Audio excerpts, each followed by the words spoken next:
सब ब्रजवासी पहुंचे और कुरुक्षेत्र में जाकर के जैसे ही देखा, महाराज बड़े बड़े महल खड़े हैं, बड़ी बड़ी अटारियां, ऐसे तो शिविर लगे थे कि महल जैसे शिविर दिख रहे थे, और सब जगह भीड़ लगी है। केवल किसकी? बोले द्वारिकाधीश पधारे, उनके दर्शन की भीड़ लगी है। यशोदा मैया, नंद बाबा एक दूसरे के हाथ पकड़ करके और छड़ी हाथ में लेकर के घूमते हुए जा रहे हैं। यशोदा मैया बोली, आपने मुझसे कही कि वहाँ तो लाला आवेगो, लाला मिलेगो, यहाँ तो कोई सुधई नहीं पड़ रही, लाला कहाँ है? बोले आप चिंता क्यों कर रही हो, अभी मिलेंगे ना लाला से, अभी पूछूं कहाँ है ठाकुर जी। अब तो नंद बाबा भोरे बारे ब्रजवासी वहां जाकर के लोगों से कहें, भैया कन्हैया कहाँ है? द्वारिका के लोग बोले, कौन कन्हैया? अरे कन्हैया श्री कृष्ण। अरे अरे भैया ऐसे कन्हैया कन्हैया क्यों बोल रहे हो? जगत प्रतिपालक, राजाधिराज, देवकी नंदन, वसुदेव नंदन, ब्रज और चंदन श्री कृष्णचंद्र जी महाराज, सम्मान से नाम लीजिए उनका, राजाधिराज हैं। नंद बाबा कहने लगे, हाँ भैया अब इतना लंबो तो याद होएगा ना हमें, तो अब कृष्ण ही, श्री कृष्ण कहाँ है? द्वारिकाधीश श्री कृष्ण कहाँ है? बोले सामने वो जो पूरी लंबी कतार खड़ी है ना दर्शनार्थियों की, वो सब उन्हीं के दर्शन करने जा रहे हैं। सूर्य ग्रहण का समय है, पूरे विश्व भर के भारतवर्ष के ऋषिगण आए हैं। ठाकुर जी का तुलसी अर्चन चल रहा है, ठाकुर जी का सहस्त्रार्चन चल रहा है, भीतर भगवान के पुष्पार्चन चल रहे हैं। यशोदा मैया, नंद बाबा तुलसी अर्चन, पुष्पार्चन, सहस्त्रार्चन समझ ही नहीं पा रहे ये होवे का है भैया। बोले अच्छा। भीड़ लगी है चारों तरफ ठाकुर जी के दर्शन की, और वही भीड़ में श्री नंद यशोदा पहुंचे। द्वारपालन से जाके कहें, भैया कन्हैया यहीं भीतर ही बैठो है? बोले श्री कृष्ण कन्हैया? बोले जी जी जी, हाँ वो द्वारिकाधीश जी यहीं विराज रहे हैं, हमें वाको दर्शन करने में मिल सके। द्वारपाल ने पूछी, आपको परिचय? बोले भैया हम ब्रजते पधारे हैं, हम नंद बाबा हैं जी, यशोदा मैया है। 11 वर्ष 56 दिन ठाकुर जी हमारे पास ही रहे ब्रज में, बहुत दिन है गए, 100 वर्ष है गए, तो आज उनके दर्शन करवे आए। जैसे सुने नंद यशोदा, द्वारपाल के नेत्र सजल हो गए, दंडवत हो गए चरणों में। बोले भगवान आप श्री नंद बाबा हैं, आप श्री यशोदा मैया हैं? बोले जी। बोले भगवान मैं आपको कहा बताऊं, वर्णन को विषय नहीं है, लेकिन हमारी द्वारिका में ठाकुर जी भले ही वसुदेव जी के पुत्र हैं, भले ही यशोदा मैया के, भले ही देवकी मैया के पुत्र हैं, पर आज भी हमारी द्वारिका में जन्माष्टमी में पूरा द्वारिका गावे, नंद घर आनंद भयो जय कन्हैया लाल की, यशोदा के लाला भयो जय कन्हैया लाल। अरे कहाँ तक कहें, स्वयं देवकी वसुदेव भी यही कीर्तन को गावे कि नंद घर आनंद भयो। आज नंद बाबा के दर्शन है रहे, चरण पकड़ लिए, चरणन की धूल अपने माथे से लगाने लगे। आप भीतर पधारो, 4-5 सैनिक लगा दिए, बोले इनको लेके भीतर आओ। भीड़ बड़ी लगी है महाराज, ठाकुर जी की अर्चना चल रही है, ठाकुर जी सिंहासन पर बैठे हैं, संत महापुरुष कोई तुलसी अर्चना कर रहे हो, कोई पुष्प अर्चना कर रहे हैं, ठाकुर जी बैठ करके प्रेम से अपनी अर्चना करवा रहे हैं। इतने में एक द्वारपाल गया दौड़ा दौड़ा, बोले ठाकुर जी ब्रज से नंद यशोदा मैया पधारे।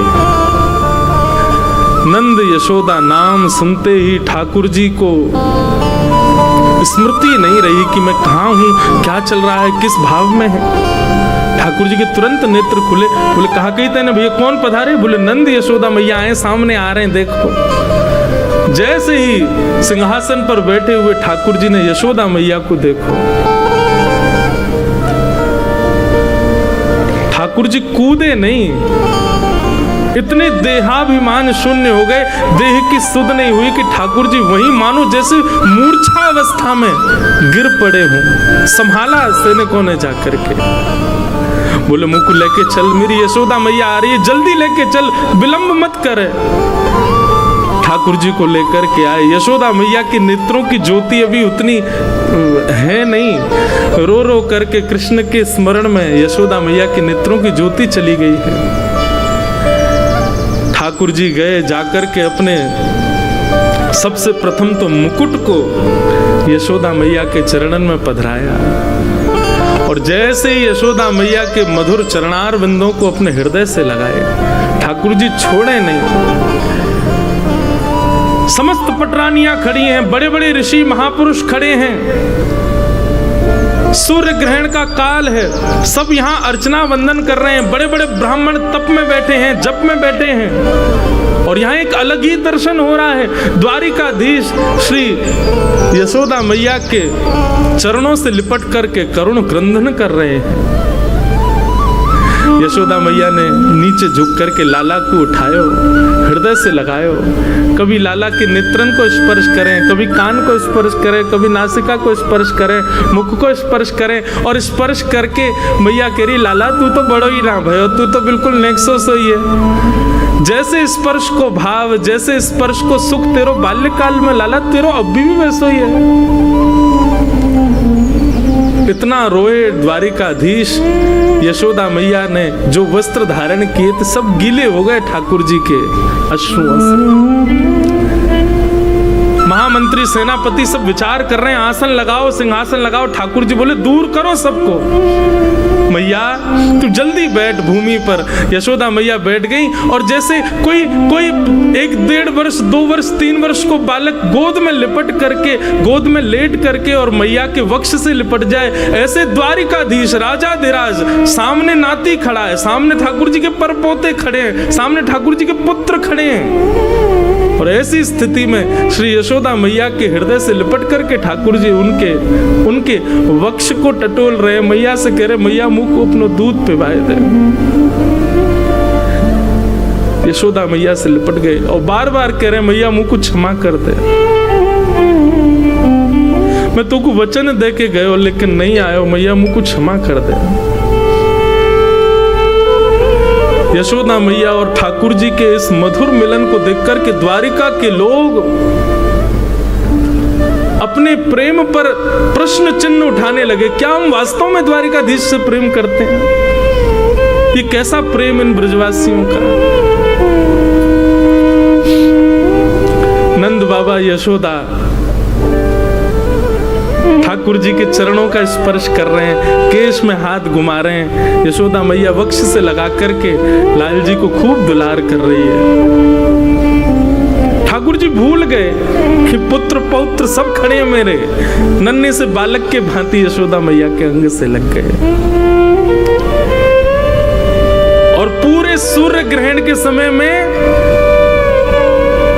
यही अनुष्ठान चला, प्रेम का अनुष्ठान, ब्रज द्वारिका मिलन के प्रेम का अनुष्ठान। सब द्वारिकावासी ब्रजवासियों को खोज रहे हैं, कहां है ब्रजवासी? और सब ब्रजवासियों को खोज खोज करके अपने हृदय से लगा रहे हैं। बोले आप भी ब्रज से हैं? बोले हाँ हम ब्रज से हैं। जो ब्रज को दिख जाए द्वारिका के लोग दौड़ करके जामे, उनको हृदय से लगा में। सब ब्रज द्वारिका मिलन महोत्सव कर रहे हैं।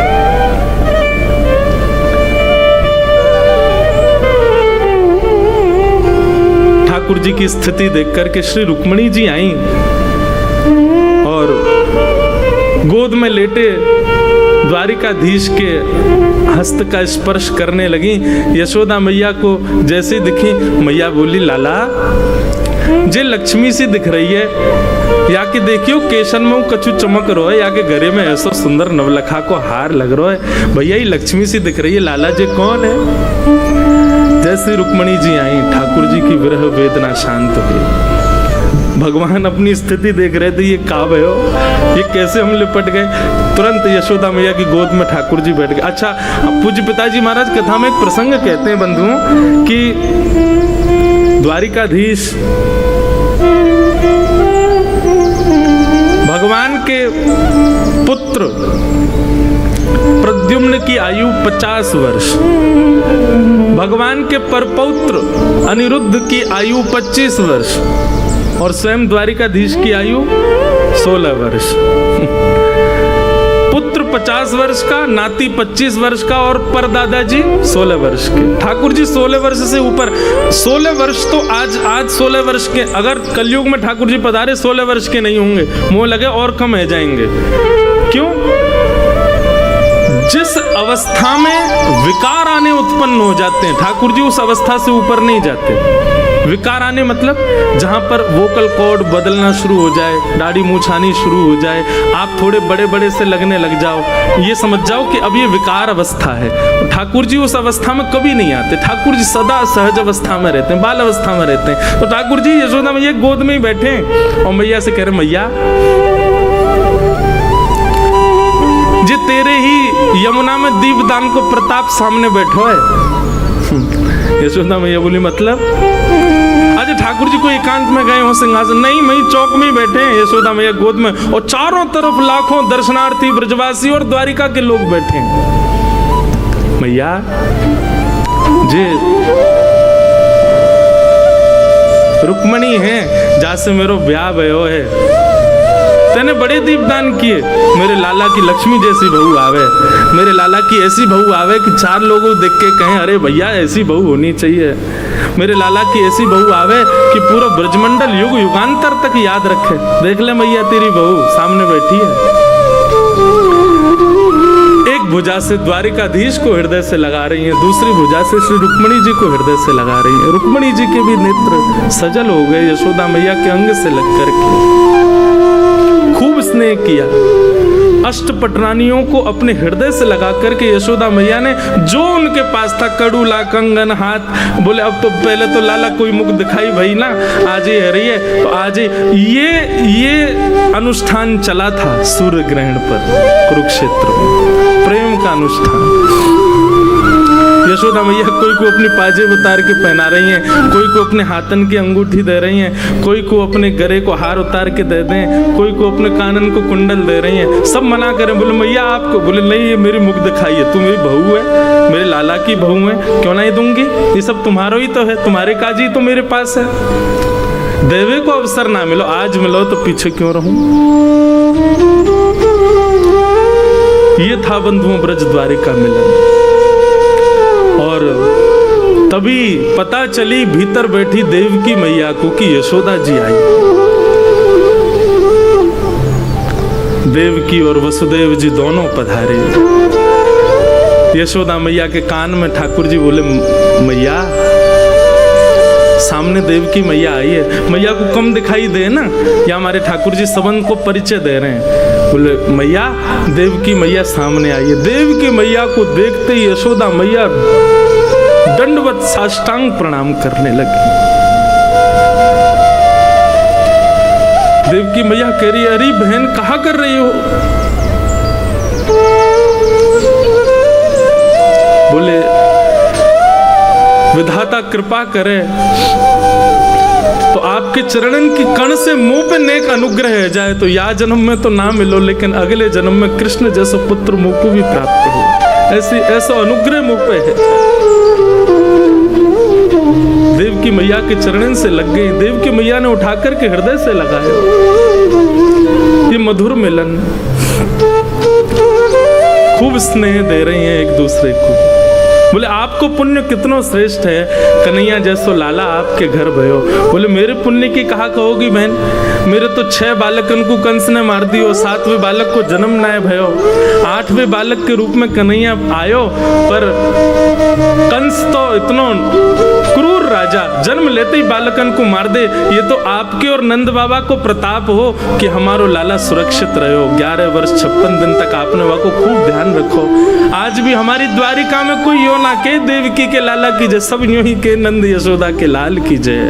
नंद घर आनंद भयो जय कन्हैया लाल की। हर जन्माष्टमी आपके ब्रज को छोड़े भय, भले ही लाला को 100 वर्ष है गए होंगे, लेकिन हमारी द्वारिका में तो आज भी द्वारिका वासी नंद घर आनंद भयो, यशोदा के लाला भयो। और मैं कोई को रोकू ना, मुझको भी तो वही में सुख मिले। यशोदा मैया और देवकी का मिलन हुआ। सब ब्रज अवध के लोग, ब्रज और द्वारिका के लोग मिल रहे हैं।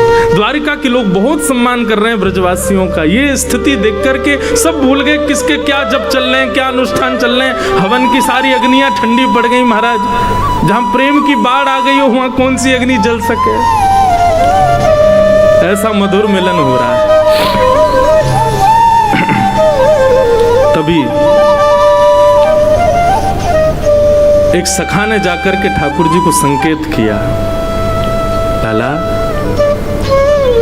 श्री जी पधारी हैं। श्री जी का नाम स्मरण सुनते ही ठाकुर जी मंत्रमुग्ध हो गए। एक बार को ठाकुर जी भूल ही गए कि हम द्वारिकाधीश हैं, पर श्री जी का नाम सुनते ही तो ठाकुर जी की व्याकुलता और बढ़ गई। बोले कहाँ हैं? बोले कुंज में विराज रहे हैं, आप चलो। ठाकुर जी बड़े सहमे सहमे से श्री जी के पास जा रहे हैं।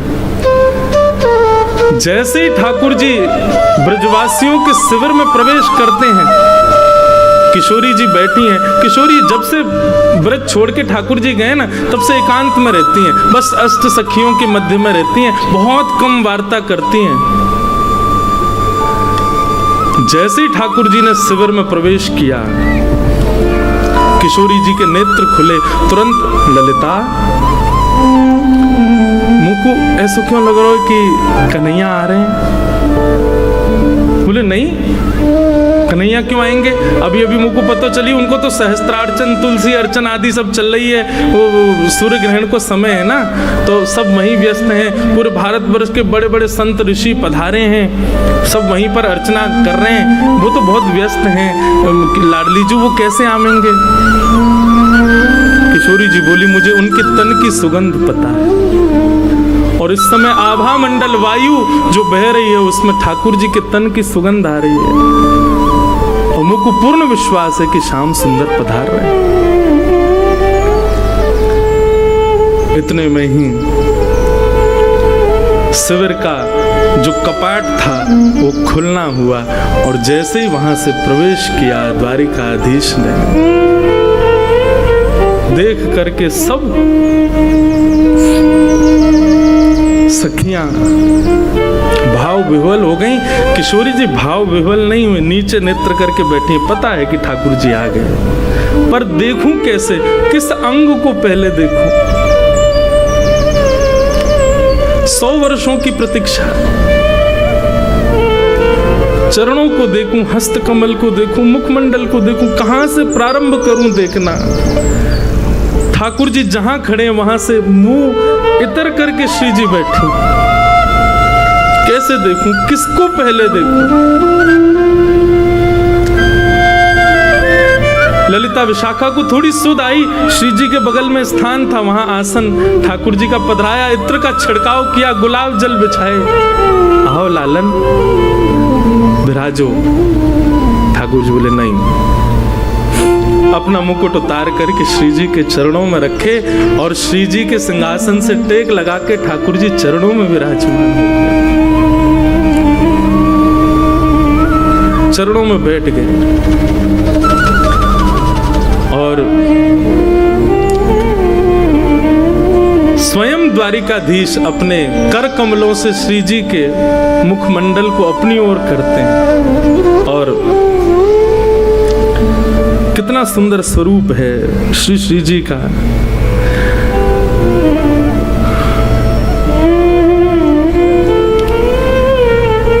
स्वामी श्री हरदास जी महाराज का एक पद है बंधु, ठाकुर जी क्या कहते हैं श्री जी को देख करके?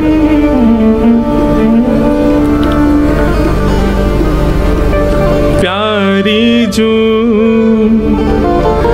जब जब देखूं तेरो मुख, तब तब नयो नयो लागत। हे श्यामा जी, वैसे तो आप निरंतर द्वारिका में भी हम रहें तो हमारे चित्त में रहते हैं, पर निरंतर आपके हर बार के रूप की वर्णन कहा करूं? हर बार एक नयो रूप से दिखे आप में। स्वामी श्री हरदास जी कहते हैं, प्यारी जू जब जब देखूं तेरो मुख, तब तब नयो नयो लागे, तब तब नयो नयो लागे। ऐसे भ्रम होत में काहू, देख न री दुति को दुति लेखन न कागत। ऐसा लगे आपको देख करके कि शायद पहले मैंने कभी देखो ही ना, ये तो कोई नया रूप है। रूप तो वही है, लेकिन वाकई कांति ऐसी अद्भुत है जाए कि हर बार ऐसा लगे कि मैंने कोई नया रूप देखो। आपके अरूप की बलैया। कोटि चंद्र ते कहाँ दुराऊं, री नए नए रागत। श्री हरिदास के स्वामी श्यामा, कहत काम की साथी। न होई तुष्टि रही निस दिन जागत। कोटि कोटि चंद्रमान से भी यदि आपकी नजर बलैया उतारूं तो भी फीको लगे, ऐसा मधुर स्वरूप है ठाकुर श्री जी को। किशोरी जी को मुखमंडल देखा और जैसे किशोरी जी का मुख अपनी ओर किया, श्री जी के नेत्र ठाकुर जी के नेत्रों से मिले। अब श्री जी भी अपने सिंहासन से उतर करके नीचे विराजमान हो गए और विराजमान होकर के कहते हैं, श्याम सुंदर 100 वर्ष की प्रतीक्षा के बाद आए हो, कछु दोगे नहीं मुझको? ठाकुर जी बोले, जो मांगोगे सो देंगे, आप आज्ञा करो एक बार, कहा चाहिए? बोले, जादन आप ब्रज छोड़ करके गए, हमसे एक वचन लेकर के गए कि हे श्यामाजू, एक अश्रु बिंदु भी यदि पृथ्वी पर गिरा तो मैं अपनी लीला उसी समय संवरित करके प्रस्थान कर जाऊंगा। यदि आप चाहती हैं कि आगे की लीला संवरण हो, आगे की लीला व्यवस्थित चले, तो आप मुझे वचन दीजिए कि एक अश्रु बिंदु भी आपके नेत्रों से नीचे पृथ्वी पर गिरना नहीं चाहिए। प्रलय आ जाएगा, पृथ्वी रसातल में चली जाएगी। आपके वह वचन को निर्वहन करते भाई आज 100 वर्ष है गए, एक अश्रु बिंदु भी मेरे नेत्रन से नहीं आई है। मैं आपसे यही मांगना चाहूँ, आज मुझको आज्ञा दे दो। वो जो हृदय में सागर, वो जो हृदय में तालाब नदी बन चुका है और नदी के भाव से अब सागर बन चुका है, वाकु अब यहाँ से प्रस्थान करन दो, मुझको रोवे को वरदान दे दो, मैं थोड़ा रोना चाहूँ।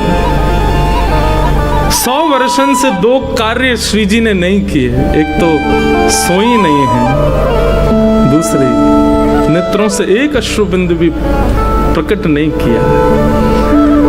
और आज ठाकुर जी के उस मधुर रूप को देख करके श्री जी कहती हैं, आप आज्ञा करो। ठाकुर जी भाव विह्वल हो गए, हृदय से लगा लियो। चिन्मय चैतन्य स्वरूप श्री जी और ठाकुर जी एक दूसरे में विलीन हैं लगे। सब सखियां रूप को देख करके आनंदित हैं लगी। ठाकुर जी के द्वारिका रूप, द्वारिकाधीश रूप से वह रूप को धुला करके अब वृंदावन चंद के रूप में उनको तैयार करने लगी। टेढ़ो पाग, टेढ़ो से मुकुट सिर पर धारण करायो, कारी कमरी पहनाइए, हाथन में शंख चक्र गदा पद्म थे, 2 भुजा वाले ठाकुर जी है गए। कर में मुरली पधरा दे, ठाकुर जी की कारी कामर डाल करके चंदन को इत्र लगायो, ठाकुर जी की मधुर पत्रावली को श्रृंगार करके श्री जी के बगल में बैठा दिया। द्वारिकाधीश साक्षात कृष्ण रूप दिख रहे।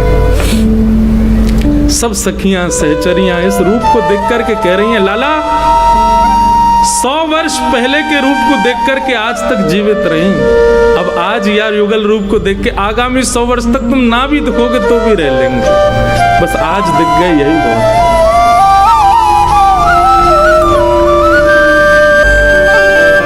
ठाकुर जी श्री जी से मिले, सब सखियों ने ठाकुर जी का ब्रज नंदन के रूप में श्रृंगार किया और श्रृंगार करके श्री जी के बगल में बैठाए और बैठा करके खूब नेत्रन से निहारो। और बंधुओं, अब यहाँ ब्रज द्वारिका मिलन महोत्सव में निभृत निकुंज का रास हुआ। 100 वर्ष के पश्चात द्वारिकाधीश रास कर रहे, केवल अष्ट सखियां हैं, किशोरी जी हैं और श्याम सुंदर है। रास बिहार हुआ। रास बिहार के पश्चात श्री जी ने अब आज्ञा, ठाकुर जी ने आज्ञा मांगी, हे लाडली जी, अब बस कछु दिना की प्रतीक्षा और है। वैसे तो मैं नंदनंदन रूप से नित्य वृंदावन में विराजमान हूँ, पर कछु दिना की प्रतीक्षा के पश्चात ये लीला पूर्ण होएगी और हम और आप पुनः अपनी कुंज में प्रवेश करेंगे और सदा सर्वदा के लिए ये रास अनवरत वृंदावन में चलते रहेगा। और श्री जी बोली फिर से समय देके जा रहे हो आप, पहले परसों को समय देके गए और या बार तो आप, पिछली बार तो चलो परसों के भरोसे हम रह लें, इस बार तो आपने परसों भी नहीं कहा है। ठाकुर जी चरणन में गिर गए, बोले मुझको क्षमा कर दो, ये लीला करना बहुत आवश्यक है। अभी यदुवंशी को संहार आदि सब क्रिया है, आपकी आज्ञा से सब होएगा। वह को पूर्ण करते ही मैं वैकुंठ नहीं जाऊंगा, कहा करूं वैकुंठ ही जाए, नहीं जाऊंगा, सीधे वृंदावन आऊंगा और सदा सर्वदा के लिए वृंदावन में हम आप निवृत्त निकुंज में लीला विहार करेंगे। ब्रज द्वारिका में मिलन में यह वचन किशोरी जी ने दियो, ठाकुर जी ने दियो। किशोरी जी जिद्दी नहीं है, किशोरी जी पीछे थोड़ी पड़े हैं ठाकुर जी के, जहाँ में आपकी रुचि जैसा आपको। कितना सुंदर भाव भाई जी का, ये मैंने पहली बार गाया, मुझे तो आता भी नहीं, बस गा दिया। ऐसे 16 गीत हैं, एक गीत ठाकुर जी गाते हैं, फिर दूसरा गीत किशोरी जी गाती हैं, फिर एक गीत ठाकुर जी गाते, फिर किशोरी जी गाती हैं। ऐसे भाई जी ने आज ही सुबह जब देख रहा था तो हमारा एक बालक हमसे बोले, महाराज जी कभी श्री जी की कृपा हो तो अगले या कभी भी, कोई वचन नहीं दे रहा हूं, पर ठाकुर जी के ही उत्सव में वर्ष भर तो हम कथा करते हैं, ये तो हमारी लाल जी से चर्चा है, इसमें कभी 16 गीत गाएंगे, पूरे 16 गीत जो ठाकुर जी और श्री जी के हैं, और उन्हीं पे ही चर्चा, जो यथामति शक्ति गुरुजनों की आज्ञा लाल जी की इच्छा से होगी वो करेंगे।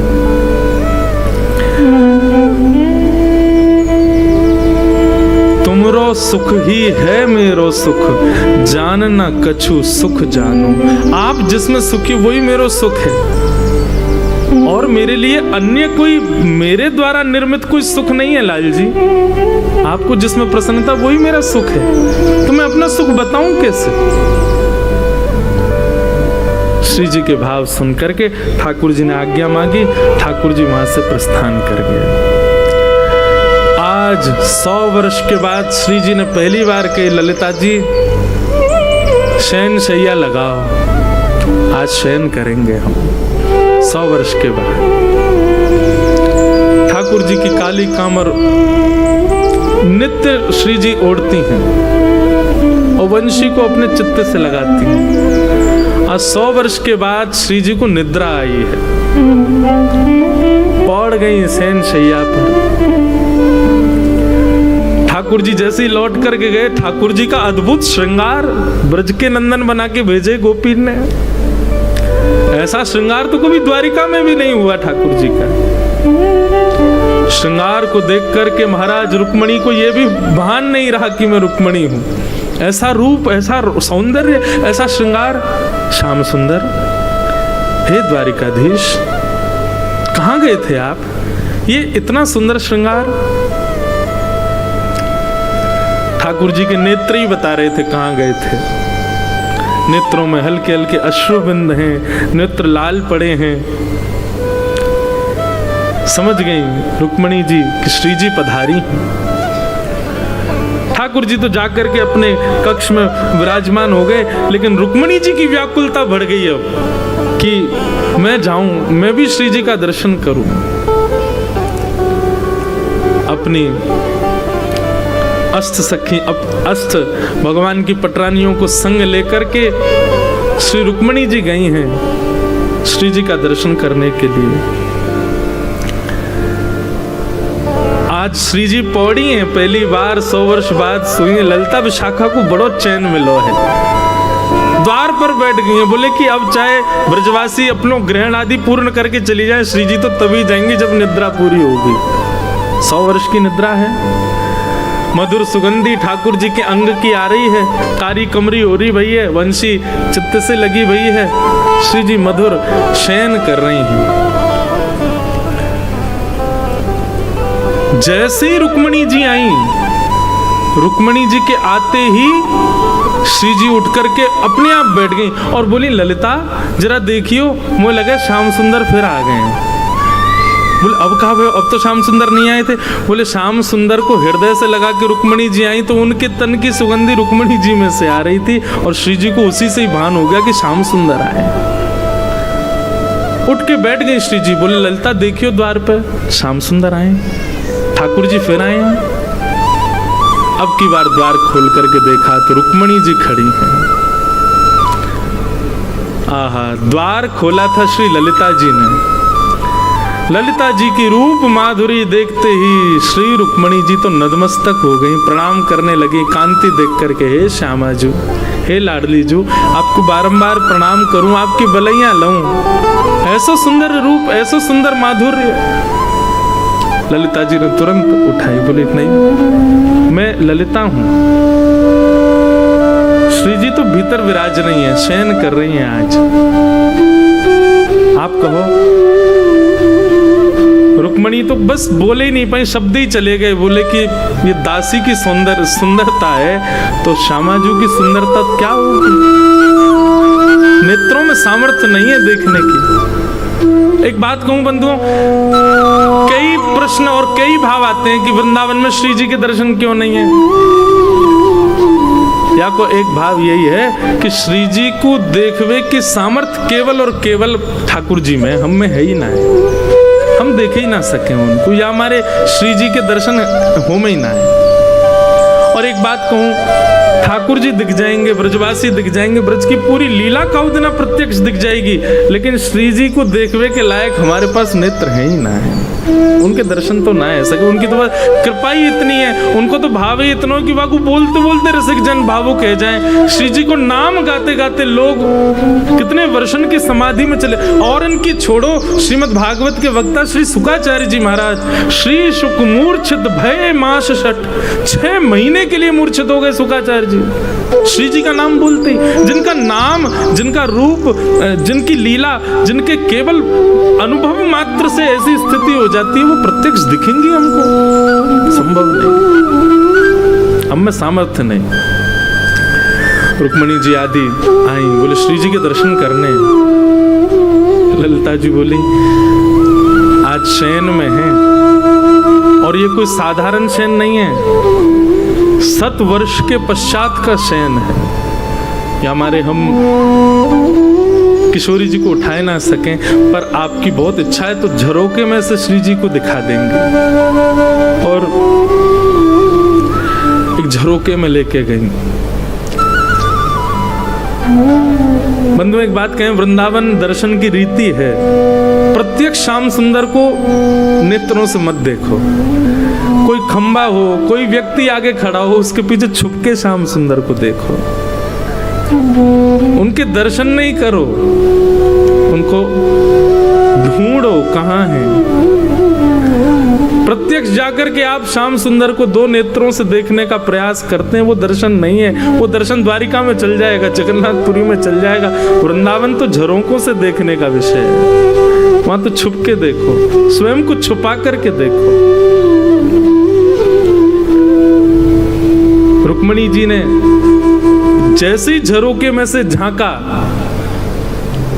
कारी कमरी ओढ़ी है श्री जी ने, वक्ष पर ठाकुर जी की वंशी वेणु को लगाए, श्री जी लेटी हैं। और बस उसी समय रुक्मणी जी का देखना हुआ, और उसी समय श्री जी ने कारी कमरी में से नेक अपनो चरण बाहर निकारो, और वह चरण को देखते ही महाराज रुक्मणी जी के सारे आर्थ नष्ट हो गए, सारा अहंकार नष्ट हो गया, जो भी विषाद रहे होंगे भीतर वह भी नष्ट हो गए। बस पूर्णतया ललिता जी के हाथ पकड़ लिए, बोले मुझे वापस नहीं जाना, अब मुझे इनके चरणों में ही रहना है, मुझे वापस नहीं जाना। आप कृपा करो, मुझ को भी दासी बना दो, मुझ को भी संग सहचरी रख लो, मुझे द्वारिका नहीं जाना। ये स्थिति है श्री किशोरी जी के चरणारविंदों की, कि नित्य ठाकुर जी के संग रहने वाली रुक्मणी जी ठाकुर जी का त्याग करने को राजी हो गई, लेकिन किशोरी जी के चरण नहीं छोड़ेंगे। अभी मुख तो देखा ही नहीं है, अभी तो चरण देखे हैं श्री जी के। क्रंदन करने लगी, भाव क्रंदन, रुदन करने लगी श्री रुक्मणी जी, मुझे चरणों में रख लो, धन धन राधिका के चरण, ऐसे चरणारविंद श्री जी के, मुझे इनकी सेवा करनी, एक बार स्पर्श करा दो बस। मैं आपको और कुछ नहीं कहूं, मुख देखने की भी इच्छा नहीं, बस चरण का दर्शन करा दो, एक बार समीप ले जाकर के, नेक चरणन से मेरा स्पर्श करा दो बस।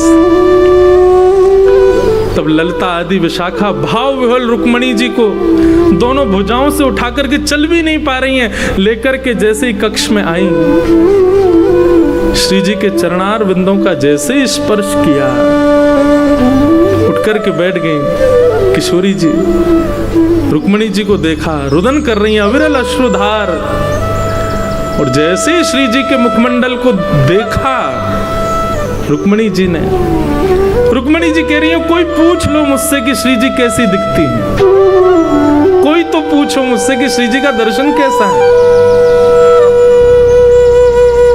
पहली बात तो वर्णन कर नहीं पाऊंगी, और दूसरा अगर आप पीछे पड़ जाओगे तो बता नहीं पाऊंगी, बस ले चलूंगी कहाँ, श्री जी के पास नहीं, श्याम सुंदर के पास, और श्याम सुंदर को ले जाकर के सुंदर चुनरी पहनाऊंगी, सुंदर आंखन में काजल लगाऊंगी, उनके घुंघराले केशन को खोल दूंगी, बस अपने भाव से उनके श्याम वर्ण को गौर वर्ण कर दी, और समझियो यही है श्री जी, यही है किशोरी जी, यही है हमारी लाडली जी। कोई अंतर नहीं है, कोई भेद नहीं है।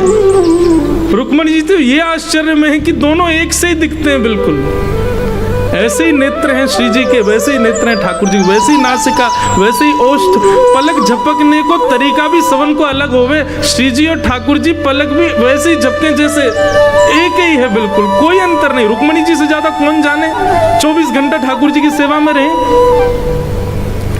गर्दन हिलावे को, बोलवे को, उठवे को, अचकवे को, सब बिल्कुल एक जैसा है, बस गौर वर्णा है, वो श्याम वर्णा है, कोई अंतर नहीं।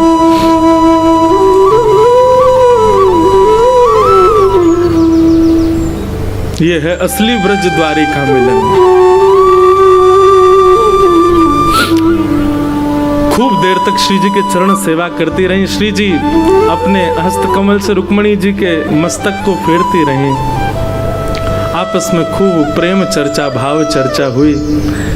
रुक्मणी जी ने प्रार्थना की कि श्री जी 16,100 सखियां और है, मेरी बहन 16,100 और हैं, आप कृपा करो ना, मैं तो चाहूं कि ऐसा दर्शन उनको भी प्राप्त हो, ये सेवा आप तो ऐसी कृपा कर दो, हम यहाँ से द्वारिका जाएंगे ही नहीं, 16,108 को आप अपने संग ले चलो, अगर आप हमसे पूछो तो हम तो आपको वर्ण कर, आपसे ब्याह करने को तैयार हैं, 16,108 आपके संग चल देंगे वृंदावन, हमें ना जानो द्वारिका, द्वारिकाधीश रहे अपने यदुवंशी के संग, हमें तो आपको संग चाहिए, अब आपके संग चलेंगे। किशोरी जी बोली नहीं, ध्यान रखो हमारे हृदय बिहारी को, कछु दिना के बात हो रहे, खूब स्नेह करो, खूब भाव, फिर आप आ जाइयो कुंज में, आप भी विराजमान है जाइयो, वहां कुंज की लीला में फिर संग रहेंगे। और रुक्मणी जी प्रणाम करके आज्ञा लेकर के कि आप पधारो, ऐसा भाव रख करके गई। श्री जी बोली ठीक है, मैं प्रयास करूंगी, आऊंगी। और रुक्मणी जी वापस चली गई, प्रतीक्षा कर रही हैं कब श्री जी पधारेंगी, कब किशोरी जी आएंगी। और सायंकालीन समय भयो, 16,100 पटरानियां अपनी पलकें बिछाएं खड़ी हैं, सब प्रतीक्षा कर रही हैं, श्याम सुंदरा श्री किशोरी जी पधारेंगी। और तभी ललिता विशाखा सब अष्ट सखीन के साथ श्री जी पधारे।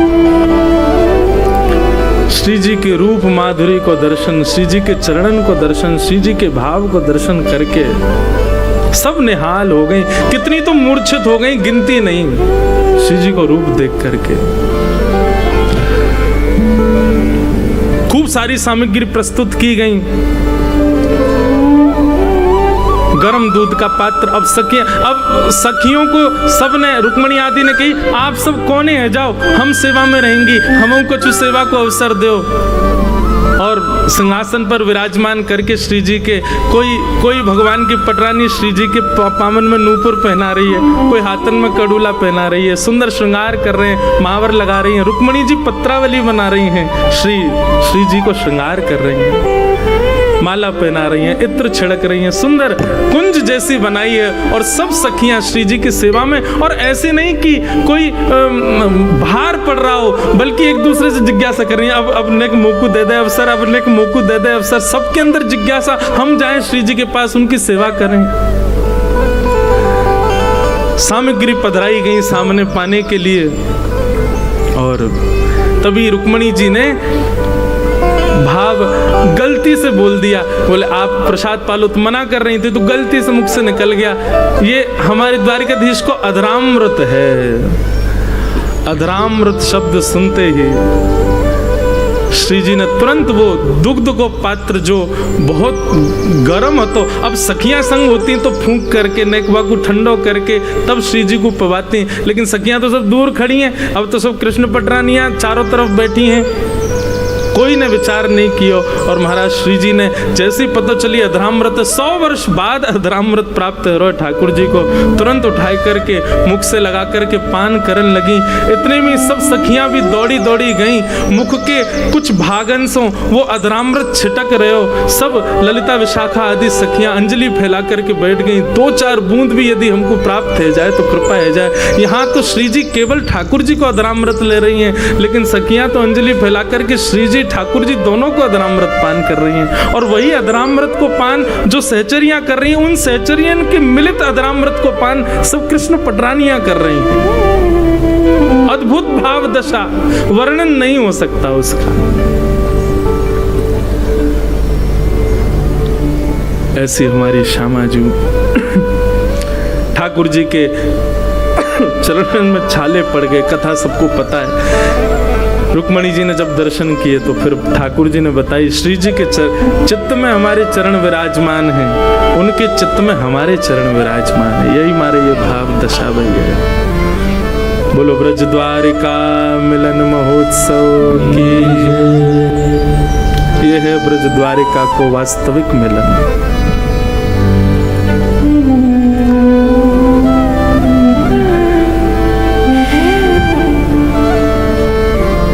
आज कथा को भाव कहीं और ही चलोगे, लेकिन ब्रज द्वारिका मिलन महोत्सव यही तो है वास्तविकता। ऐसो प्रेम, ऐसो भाव,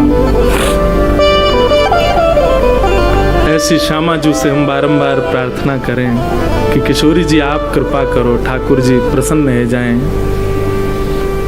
हे सुन राधिका दुलारी, तेरे द्वार का भिखारी हूँ मैं, शाम का पुजारी,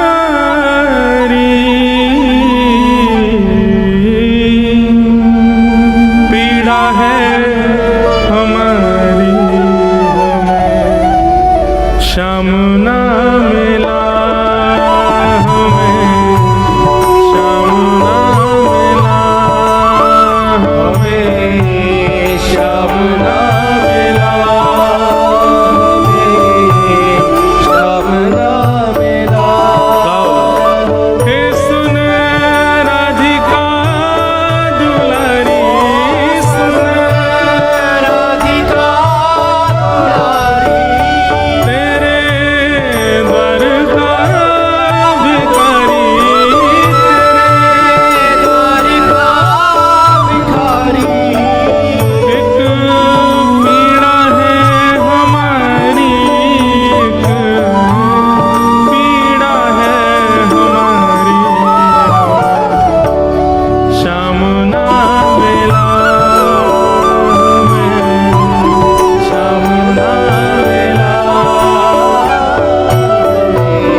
गाते जब लाल जी को देखते हैं ना तो फिर कुछ अलग गाने का मन होता है। हमें श्याम मिल गया,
किसी के वश में या किसी की प्रसन्नता के लिए कथा नहीं कर रहे।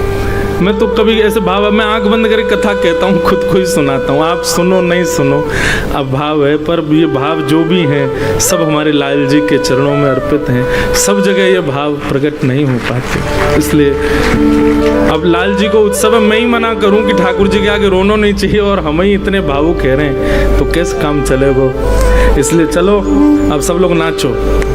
श्यामा हृदय कमल सो प्रगट्यो